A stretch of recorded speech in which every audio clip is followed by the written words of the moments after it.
Assalamualaikum and hi everyone. In this video, we are going to talk about what you should have in your lab report. Okay, so this is the data that I have. So in this data, we have the height of the table. Okay, we get 88.0 plus minus 0.1 centimeter. So because the height is measured using a meter ruler, so meter ruler has an uncertainty of plus minus 0.1 centimeter, which has one decimal place, maka kita punya reading kita juga mesti ada satu decimal place lah, right? And then as for the time was recorded using a timer.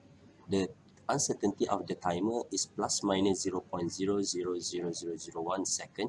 So kat sini kita ada 6 decimal place, maka setiap measured value kita kat sini, okay, apa yang kita measure kat sini, kesemuanya mesti ada 6 decimal place lah.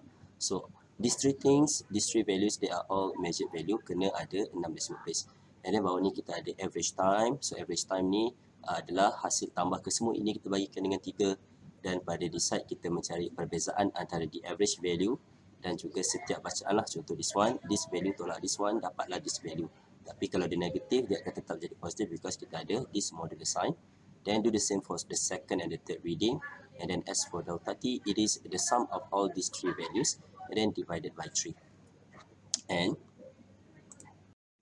okay, and these are the height and r square that I have. So the height is from 5 to 30 with an increment of 5 cm. So untuk height R1, R2, R3, keempat-empat ni semua, empat kolom ini, mereka ni adalah yang kita panggil sebagai measured value. Sama seperti apa tu tadi, kita punya time tadi. So bila dia measured value, kita kena follow the decimal place of the apparatus lah. Okay, so untuk empat-empat ini kita menggunakan meter ruler. So meter ruler ada satu decimal place, maka setiap reading kita mesti satu decimal place lah. Macam 5 cm kita tak boleh tulis 5 saja, tak boleh tulis 10 saja, mesti 5.0, 10 and so on. Okay, 32 pun mesti ada 0. And then when semua bacaan ni mesti satu decimal place lah. Okay, tetapi untuk value r square, untuk value r square dan juga r bar, this is the average. These are calculated values. Untuk calculated values kita ada syarat yang lain. Okay, so these two, okay, they are yang kita panggil sebagai calculated values. So calculated value syaratnya adalah semua value di dalam kolom yang sama mesti uniform. Kalau tengok kat sini, this is r bar. Tak ada masalah kalau kita tulis dia sebagai 2 decimal place, tidak perlu sama dengan R3, R2 dan R1. R3 atau R1 adalah measured value. Untuk calculated value syaratnya adalah dia consistent. Okay, kalau kita tengok kat sini, semua bacaan kita kat sini ada 2 decimal place. Tak boleh, contoh kalau kita tengok pada yang ketiga dan keempat ni, tak boleh tulis sebagai 57.7, 63.5. And then kat yang keempat 73.83, because this is 2 decimal place. Atas bawah kalau kita tak tulis kosong dia satu decimal place, dia tak konsisten. Kita mesti pastikan semua ni konsisten lah. Semua decimal place ke ataupun semua satu decimal place. Okay, 1 or 2 tak ada masalah pada calculated values. And then kita pergi pada kita punya value r square. Kat sini r square ini menjadi kita punya x lah, paksi x kita. Apa yang kita nak plot ni. So untuk apa yang kita nak plot, sama ada pada y, height ni adalah pada kita punya y values. Okay, y axis kita measure height. Kita akan plot height. Untuk y dan x kita, untuk r square tu kita hendaklah pastikan sama ada dia mempunyai 2 atau 3 decimal place sahaja. So 2 or 3 decimal place only. Okay. Jangan lebih, jangan buat sampai 4, 5, 6. Sebab nanti walaupun kita banyak decimal place, nanti kita tak boleh nak plot pun. Okay, so 2 or 3 decimal place acceptable lah. Okay, dan juga pastikan these are all calculated values. So kalau calculated values kita kena pastikan dia konsisten. Okay, kalau this one 0.1 tak boleh tulis 0.1 saja. Kalau kita tengok yang lain kita ada 3 decimal place, maka 0.1 pun kena tambah kosong di belakang dia supaya kita ada 3 decimal place lah. Okay, so sekarang kita punya table dah lengkap. Kita dah tahu apa yang kita nak plot pada x dan y axis. Sebelum kita boleh plot kita punya graph, kita kena kira dia punya central point lah. So in this case, kita akan plot graph of h against r square. So r square ni adalah kita punya x values. So kita kena cari dulu berapakah central point. Dia ada titik tengah antara kesemua point-point yang kita ada. So pada calculation ataupun step untuk kita mencari this value, kita kena tulis sebiji-sebiji lah segala value yang ada. So 0.100 kita kena salin balik bulat-bulat. Okay, kalau lah you salin balik, let's say you drop the 2 zeros kat belakang ni, so you akan hilang markah kat situ. So salin balik semuanya dan kita bahagikan dengan 6. So x value kita semua tambahkan, kita bagikan dengan 6 because kita ada 6 data, and then kita dapat satu final answer lah. So dalam satu final answer tu kita sini dapat 0.374. Jangan lupa tulis unit dia, dan kat sini dia punya decimal place, follow je lah berapa decimal place pada data kita. Y pun sama, kita tambahkan semua, salin bulat-bulat, 5.0 tambah 10.0. Point kosong ni semua kena ada, bagikan dengan 6, kita dapat values kat sini, dan unit kena ada. Sini ada satu decimal place, sini pun kekalkan saja sebagai satu decimal place. Okey. Dan seterusnya, kita nak plot graf. So, perkara yang wajib ada dalam graf pertama ada title lah. So, pada graf kita ini, kita ada graph of H against R square, Y against X. And then kita kena label our axis with the correct unit. And then, kita punya size of the graph must be bigger than 80% the size of the graph paper. So, untuk pastikan kita punya size graph tu besar, kita kena pilih scale yang bersesuaian lah, which mean that pada you punya scale tu kena cantik lah yang last ni.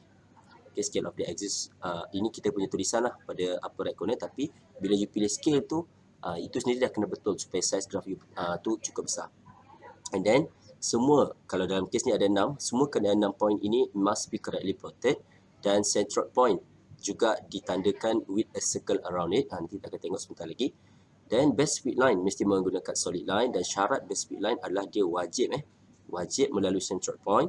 Jadi maknanya kalau lah tak ada centroid point, maka tak mungkin kita boleh ada best fit line. Kalau best fit line wajib melalui centroid point.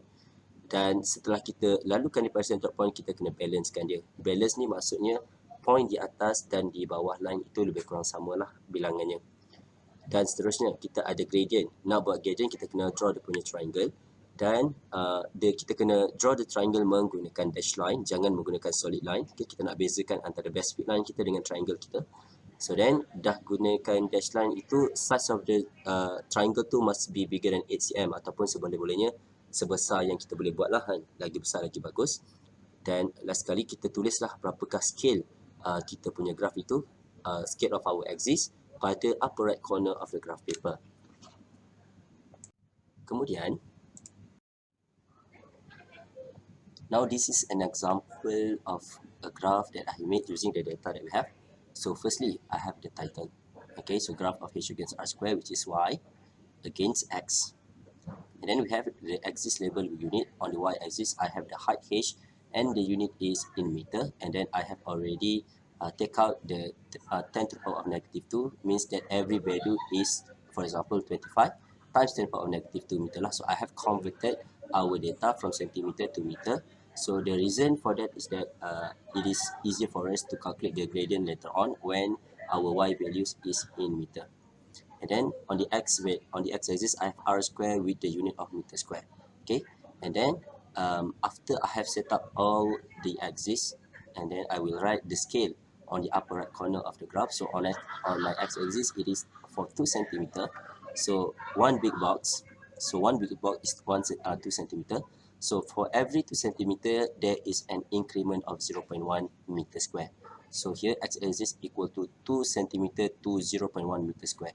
Don't forget to write the unit as well. Don't just write the numbers. Okay, mesti letak unit sekali.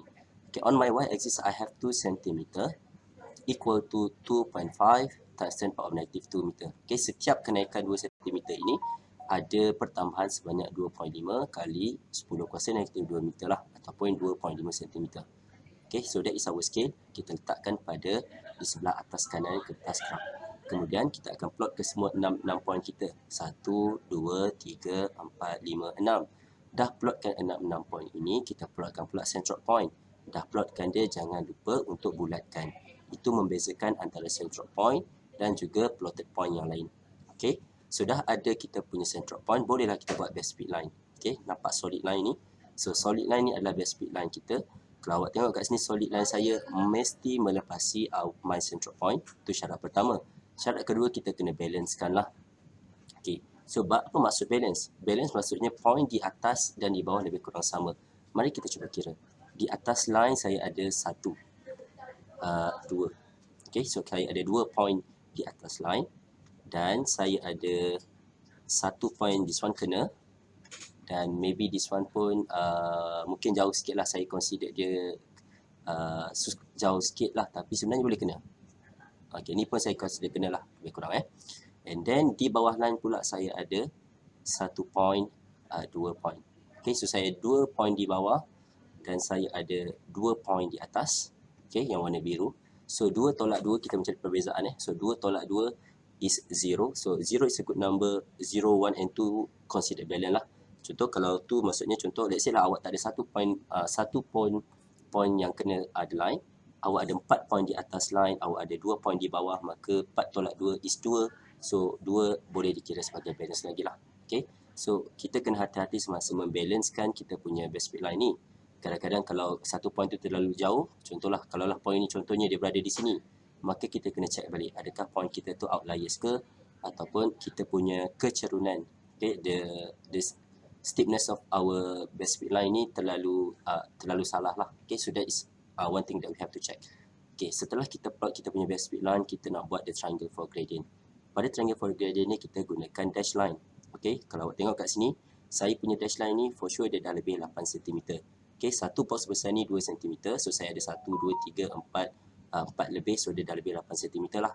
Okay, kadang-kadang kita ada satu line yang tegak. Contoh best fit line kita tegak.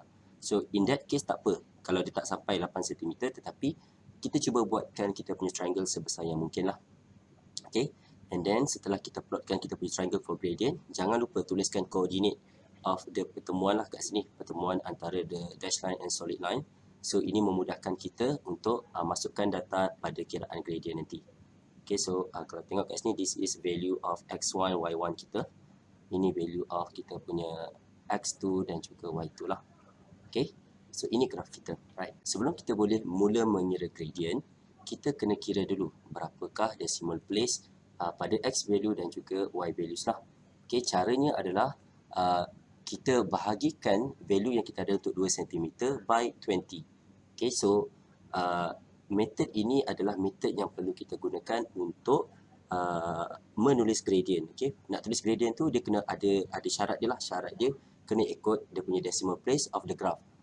So untuk x-axis, okay, macam kita tengok dalam graf tadi, setiap 2 cm tu saya ada increment 0.1 meter square. So saya ambil 0.1 tu saya bagikan dengan 20, saya dapat 0.005. Tapi bukan value ni yang saya nak. Saya nak berapa decimal place dia. So 3 decimal place ni lah yang wajib sebenarnya kita tulis. Okay, value tu kita tak kisah sangat, tapi saya nak tengok this one, 3 decimal place ni. Okay, pada y pula tadi kita ada 2.5 kali 10 kuasa negatif 2. So kali 10 kuasa negatif 2 tu kita ambil 2.5 saja. Bagikan dengan 20 kita dapat 0.125 dan 0.125 adalah 3 decimal place. So kita nak tengok 3 decimal place lah. Ni yang kita nak tengok.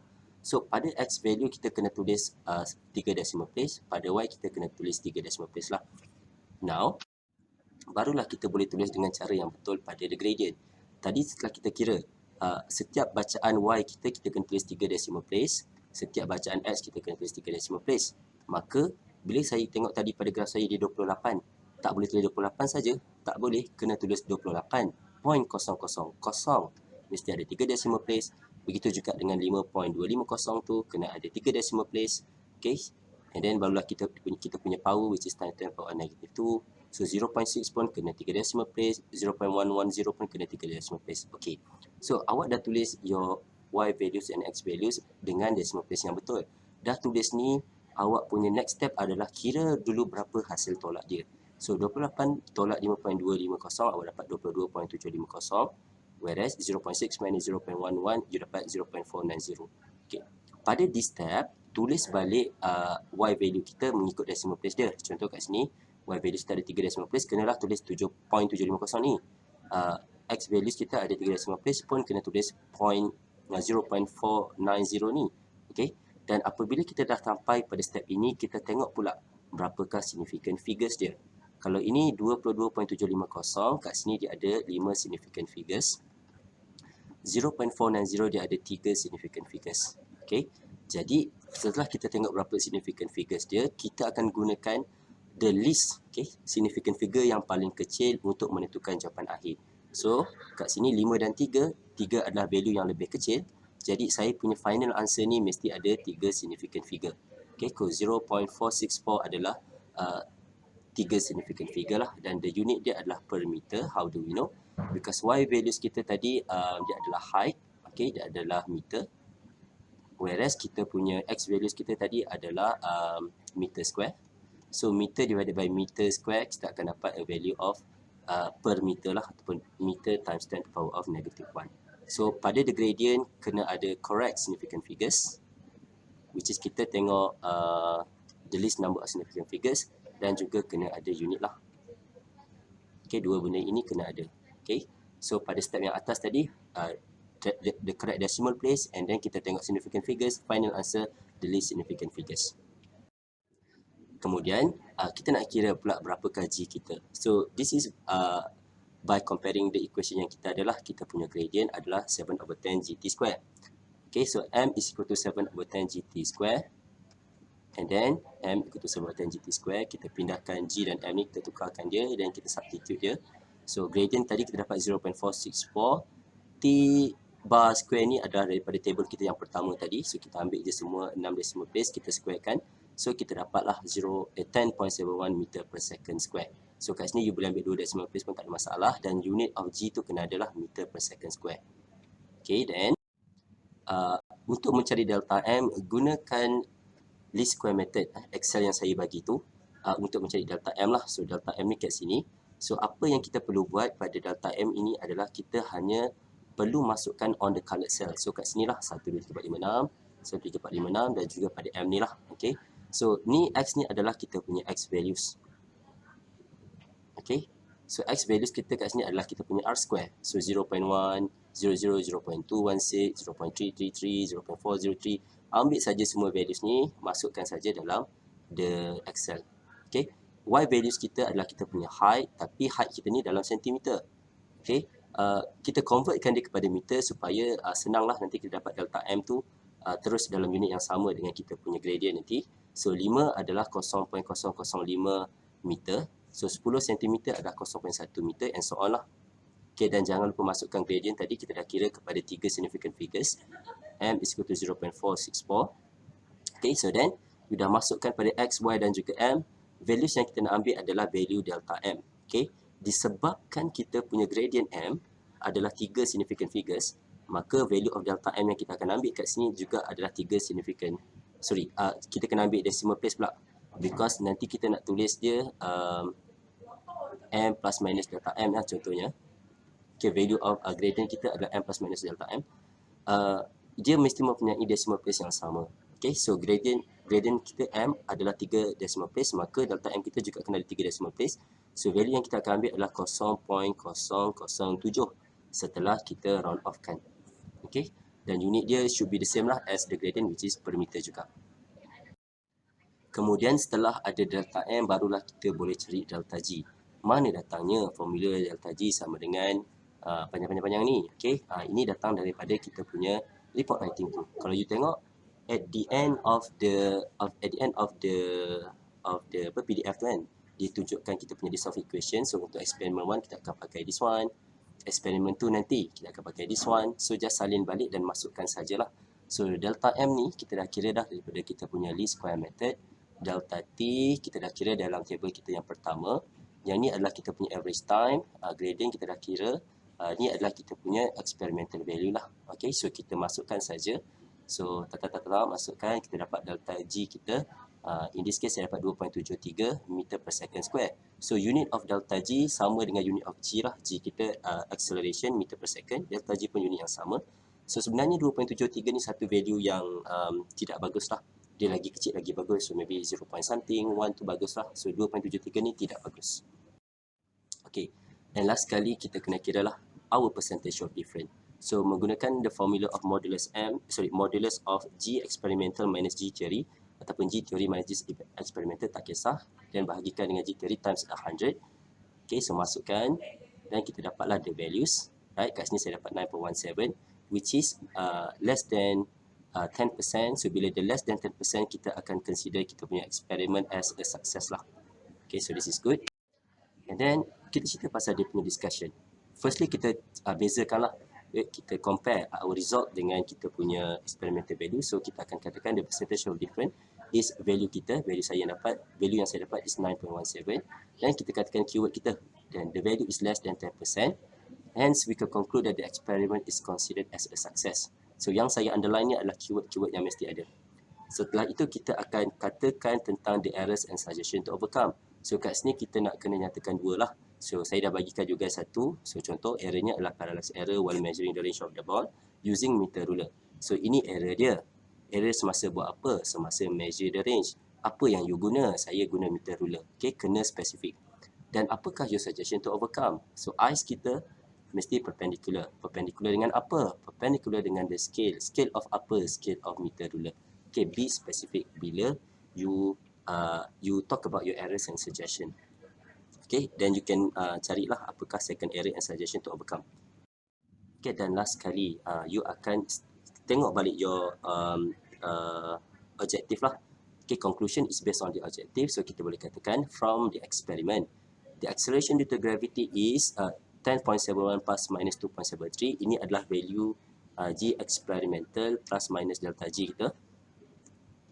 Okay, dan ada unit meter per second square with percentage of difference of 9.17%. So ni kita punya percentage of difference lah. Okay, so saya harap you guys bolehlah proceed and complete your lab report. Okay, thank you.